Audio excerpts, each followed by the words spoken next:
Alright, so I'm going to show you how to seal bags the correct way. I saw a lot of videos on YouTube, just trying to find a good one, but all of them did them the wrong way. Some of them would, for example, have the product, they'd seal it like here, and then you have all this extra stuff, and then they'd either take it and cut off with the scissors, or they have the special overpriced machine that has a cutter on it, right? You don't need that. There's no point for that, like I'll show you later. Or other people do is they'll take the product, they'll seal it, right? And then they'll tear it off this direction. So they'll tear it off like this. That's the wrong way. You don't want to do that. And the reason why, here I'll show you real quick without anything in this bag. So you're going to seal the bag, right?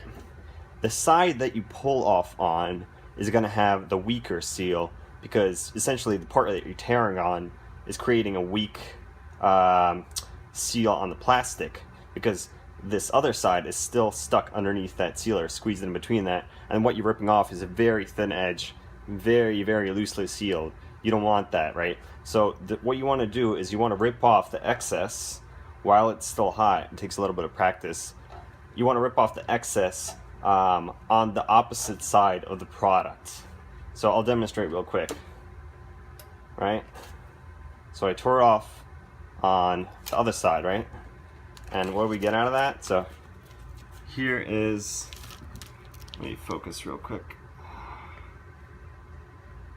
So here is that good side, right? Very thick. You see it's almost like 3 to 4 maybe millimeters, right? That's good. So that's going to keep your product safe. But then let's look at this other side. This is the side that I ripped off on. Look at that. There's barely anything there. Okay. So, and then look how easy if you put anything heavy in this. Look how easy it rips apart. That's nothing. That's barely holding together. So, and then this is great because I could actually reopen that bag that I just sealed by tearing off on the side that I want to have the bag on, right? And since it's such a weak seal, I basically just rip it all apart by hand. I don't need scissors or anything. Okay, so now that you know why you want to tear the product or the bag on the side away from the product, I'll just show you a couple of other tips to seal the product securely. So we got the product here. Let me focus this.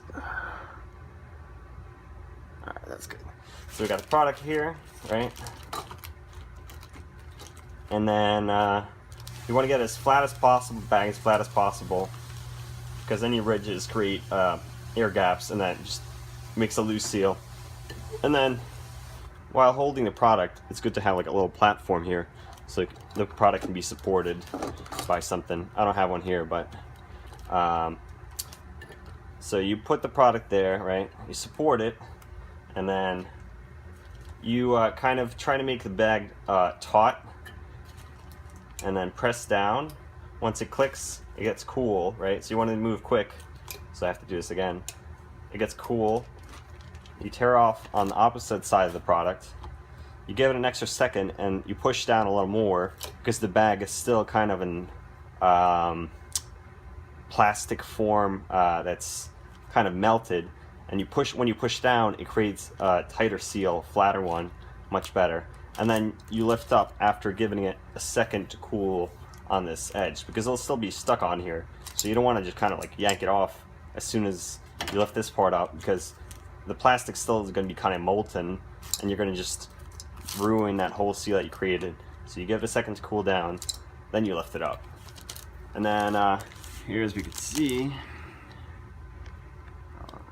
go. Yeah, so that's excellent. That is what I call a very good seal with no excess, because you can take it off. You don't need a cutter, you don't need anything like that, right? If you want to get really fancy, take off this extra part, what you do is you want to get this extra air out, right? So I have a little screw that let me focus a second. A little screw in the table, literally just to poke a hole in the bag, right, so the air can escape somehow. Put the thing back on there, press it down, take it off with my finger, push it down a little bit again, and then give it a second cool down, lift it off. There you go. Really doesn't get any better than that. No cutter necessary. Just make sure you tear off on the opposite side of the product, not on the side of the product. And then that you have something, some kind of thing here that you could support the product on while you tear it off on the other side. You could use anything, a book, another product, whatever, doesn't matter. Just have something to support it so you can use your other hand to tear off on the other side. Alright, so that's about it. Pretty simple, and I think it saves you time and money. So there you go.